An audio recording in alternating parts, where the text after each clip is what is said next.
First joining me on the phone is Pricewise Tom Siegel to look back at a fantastic week of racing at the Cheltenham Festival. Tom, we saw some sparkling performances last week. Let's start with the Gold Cup. Bobsworth put in a really gritty performance to win.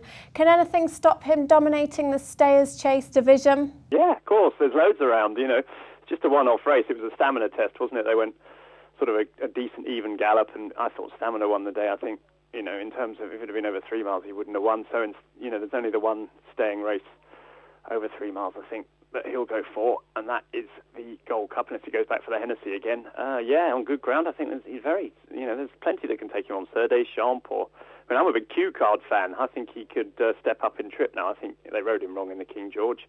Thought he was the most impressive chase winner of the week, bar Sprinter Sacra at Cheltenham.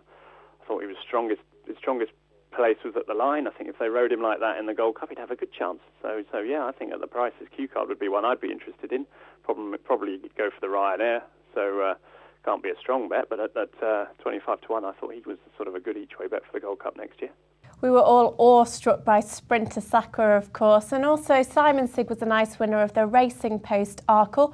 What route do you think he'll take now?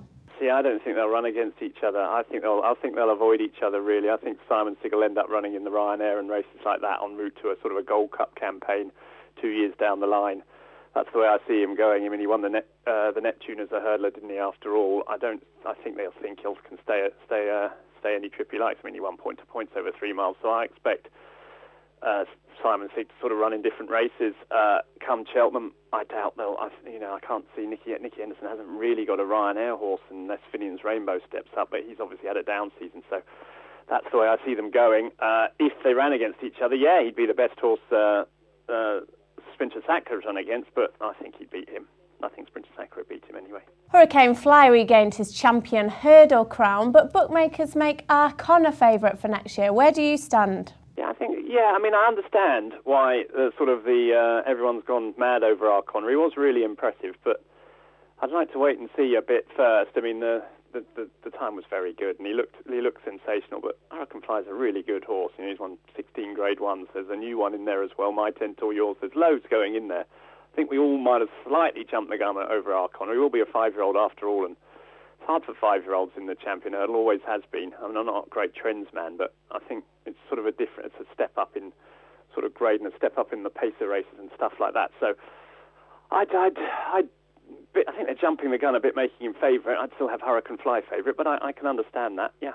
Beneficent, the new one, and Champagne Fever were all impressive novice winners, but which one caught your eye the most? Of that three, I think Champagne Fever, really. I did a thing for the Racing Post yesterday about anti-post bets and mentioned Q card. I think I should have probably also mentioned Champagne Fever. I think they might step him up in trip. I think he might be the Sun Alliance horse for Willie Mullins next year. I know before the race they were umming and ahhing which race they were going to run him in. They obviously chose the right one, running him over the 2 mile race, but I don't think 3 miles will be an issue for him at all. I think he's going to be a strong stayer. So I think he could be the Sun Alliance horse for next year. I think they'll probably go over fences with him. I don't think they'll think of him as a champion hurdle horse while they've got Hurricane Fly around. So Champagne Fever over fences at 3 miles, I think will be a really good horse for the future. And it was a really special meeting for jockey Brian Cooper, who had 3 winners at the Cheltenham Festival. Is he a star for the future? Absolutely. He's been on my radar for a long time now, Brian Cooper. He's got a really cool head. Yeah, I mean, I love Irish racing, so I watch a lot of it. I've noticed Brian Cooper for a couple of years now. He's really good. Desi Hughes has obviously got him. Desi's got loads of good horses down there. So yeah, he's definitely a star of the future. But there's loads of good jockeys in Ireland coming up. He's the obvious one, but there's a few others you could mention too. But he's definitely going right to the top. And Tom, finally, did we learn anything at Cheltenham this year that could be used for betting at next year's festival? Oh, well, there's loads of things you can take in. I always think we sort of get sucked in, to backing horses now for next year's Cheltenham Festival. You don't really want to do it. You don't really want to be taking 6 to 1 or a single figure price about a horse 12 months down the line, unless you're very, very confident about it. I mean, you can have small bets, of course, but it's a long way to go, and you're better off taking 5 to 1 on the day than 8 to 1 now. So it's not something I like to really get stuck into. But as I say, if you're going to have one, think of the long term. I'd always like to go big price. I mentioned Q card for the Gold Cup. Maybe have a few quid on that. I've done that. Champagne Fever, if you can get a price for the Sun Alliance. Bets that are going to be big prices are ones I'm interested in. So there's a few that you could float around, as I say, Q Card, Champagne Fever, maybe a new one for the Champion Hurdle. But I don't really like taking short prices 12 months in advance, so I wouldn't be too keen on doing that.